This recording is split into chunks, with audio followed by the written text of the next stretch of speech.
Vernier scale এক প্রকার পরিমাপক যন্ত্র, যার সাহায্যে কোনো বস্তুর দুই প্রান্তের মধ্যবর্তী দূরত্ব নির্ণয় করা যায়। এ যন্ত্রে ভার্নিয়ার স্কেল ব্যবহার করা হয় বলে একে অনেক সময় ভার্নিয়ার ক্যালিপার্সও বলা হয়। বিশেষ করে মেকানিক্যাল ইঞ্জিনিয়ারিং ও পদার্থবিজ্ঞানের বিভিন্ন মাপজোখে এটি অত্যন্ত প্রয়োজনীয়।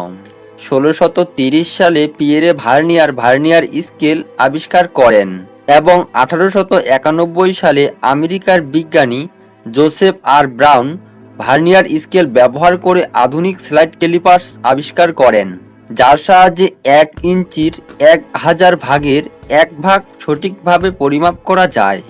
আপনি নিশ্চয়ই কখনো না কখনো স্কেলের সাহায্যে কোনো কিছু পরিমাপ করার চেষ্টা করেছেন এবং লক্ষ্য করেছেন রৈখিক স্কেল দ্বারা সাধারণত 1 মিলিমিটার পর্যন্ত সঠিকভাবে মাপা যায়, কিন্তু কোনো অবজেক্ট বা বস্তুর দৈর্ঘ্য বা প্রস্থ বা উচ্চতা 1 মিলিমিটার এর কম হলে তা আর পরিমাপ করা যায় না, কারণ রৈখিক স্কেলের ক্ষুদ্রতম এক ঘর ইকুয়াল টু 1 মিলিমিটার। আর 1 মিলিমিটার এর ক্ষুদ্র কিছু পরিমাপ করার জন্য ব্যবহার করা হয় ভার্নিয়ার ক্যালিপার্স বা স্লাইড ক্যালিপার্স। ভার্নিয়ার ক্যালিপার্স সম্পর্কে জানার আগে ভার্নিয়ার ক্যালিপার্স এর গঠন সম্পর্কে একটু জেনে আসা যাক। কোনো ধাতুর তৈরি আয়তাকার দণ্ডের উপর নির্দিষ্ট দাগ কেটে স্লাইড ক্যালিপার্সের প্রধান স্কেল তৈরি করা হয়। প্রধান স্কেল যেখান থেকে শুরু হয়, অর্থাৎ যে প্রান্তে শূন্য দাগ থাকে, সেখানে একটি ধাতব চোয়াল থাকে। আবার প্রধান স্কেলের গায়ে চোয়ালযুক্ত একটি ভার্নিয়ার স্কেল থাকে। এ ভার্নিয়ার স্কেল প্রধান স্কেলের উপর সামনে পিছনে সরানো যায়। এ স্কেলের সাথে একটি স্ক্রু লাগানো থাকে, যার সাহায্যে স্কেলটিকে বিভিন্ন স্থানে আটকিয়ে রাখা যায়। ইহা ভার্নিয়ার ক্যালিপার্সের প্রধান স্কেল। এটা সাধারণত কোনো ধাতু দ্বারা তৈরি করা হয়। এর সাথে লাগানো থাকে নিম্ন চোয়াল বা জে1। এটা ফিক্সড থাকে, তাই একে সাধারণত ফিক্সড জো বা সংযুক্ত চোয়ালও বলা হয়ে থাকে। জে1 ও মেইন স্কেলের উপর বসানো থাকে ভার্নিয়ার স্কেল, যেখানে দাগ সংখ্যা থাকে 10টি, আর এ 10টি দাগ মেইন স্কেলের 9টি দাগের সমান। অর্থাৎ ভার্নিয়ার স্কেলের তুলনায় মেইন স্কেলে একটি দাগ কম থাকে। অপরদিকে ভার্নিয়ার স্কেলের সাথে লাগানো থাকে নিম্ন চোয়াল বা জে2, যা ভার্নিয়ার স্কেলের সাথে সরানো যায় পি বাটনের সাহায্যে। এ বাটনটি স্প্রিং দ্বারা সংযুক্ত থাকে এবং মেইন স্কেল ও ভার্নিয়ার স্কেলের সাথে সংযুক্ত থাকে আরও দুটি জো বা চোয়াল, জে3 ও জে4। জে3 হচ্ছে ফিক্সড এবং জে4 রিমুভেবল।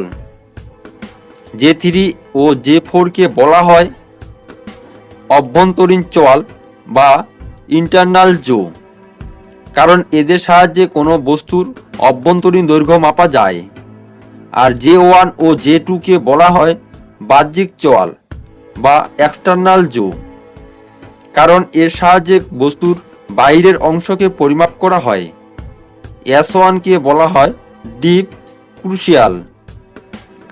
এর সাহায্যে কোনো বস্তুর গভীরতা নির্ণয় করা যায়। লিস্ট কাউন্ট বা ন্যূনতম গণনা। ন্যূনতম গণনা হচ্ছে কোনো ভার্নিয়ার স্কেলের ক্ষুদ্রতম এক ভাগ মূল স্কেলের এক ভাগের তুলনায় যতটুকু ছোট। তো আমরা এখন ন্যূনতম গণনা নির্ণয় করব। তো আমরা জানি ভার্নিয়ার স্কেলের ভাগ সংখ্যা মূল স্কেলের ভাগ সংখ্যার তুলনায় 1 কম। এই জন্য ভার্নিয়ার স্কেলের ভাগ সংখ্যা n, তাহলে মূল স্কেলের ভাগ সংখ্যা n-1, এই দুইটাই কী হবে? সমান। মনে করি ভার্নিয়ার স্কেলের ভাগ সংখ্যা n = 10, তাহলে প্রধান স্কেলের ভাগ সংখ্যা n-1 = 9। ভার্নিয়ার স্কেলের 10 ভাগ প্রধান স্কেলের 9 ভাগের সমান। অতএব ভার্নিয়ার স্কেলের 1 ভাগ = প্রধান স্কেলের 9/10 ভাগ, যার ভাগফল আসবে 0.9। আমরা জানি মূল স্কেলের 1 ভাগ ইকুয়াল টু 1 মিলিমিটার। এজন্য ভার্নিয়ার স্কেলের 1 ভাগ ইকুয়াল টু 0.9 মিলিমিটার। অতএব ন্যূনতম গণনা বা লিস্ট কাউন্ট ইকুয়াল টু মূল স্কেলের 1 ভাগ থেকে ভার্নিয়ার স্কেলের 1 ভাগকে বিয়োগ করতে হবে, আর আমাদের বিয়োগফল তাহলে আসবে 0.1 মিলিমিটার। এটাই হচ্ছে ন্যূনতম গণনা, যাকে আমরা ভার্নিয়ার ধ্রুবক বলেও অভিহিত করতে পারি। আর এই ভার্নিয়ার ধ্রুবককে আরও সহজভাবে নির্ণয় করা যায়। তো এখানে আমরা দেখতে পাচ্ছি মূল স্কেলের ক্ষুদ্রতম 1 ঘর ইকুয়াল টু 1 মিলিমিটার এবং ভার্নিয়ার স্কেলের ভাগ সংখ্যা 10। ভার্নিয়ার স্কেলের ভাগ সংখ্যা 10 মূল স্কেলের 9 ভাগের সমান। তাই ভার্নিয়ার ধ্রুবক ইকুয়াল টু প্রধান স্কেলের ক্ষুদ্রতম 1 ঘর ডিভাইডেড ভার্নিয়ার স্কেলের ভাগ সংখ্যা। প্রধান স্কেলের ক্ষুদ্রতম 1 ঘর ইকুয়াল টু 1 মিলিমিটার আর মূল স্কেলের ভাগ সংখ্যা 10।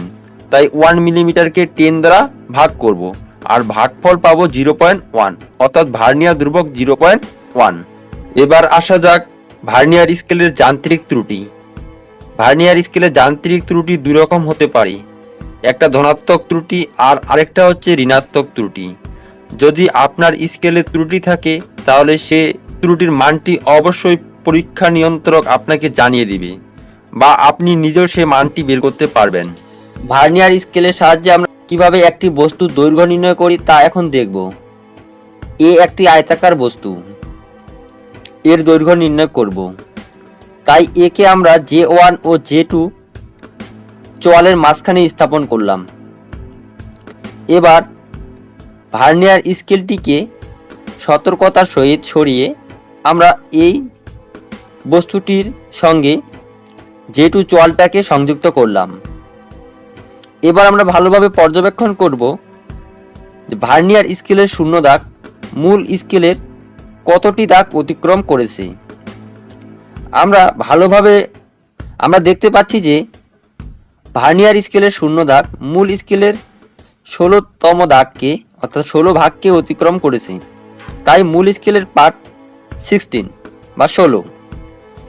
এবার আমরা লক্ষ্য করব ভার্নিয়ার স্কেলের কোন দাগটি মূল স্কেলের দাগের সঙ্গে হুবহু মিলে গেছে।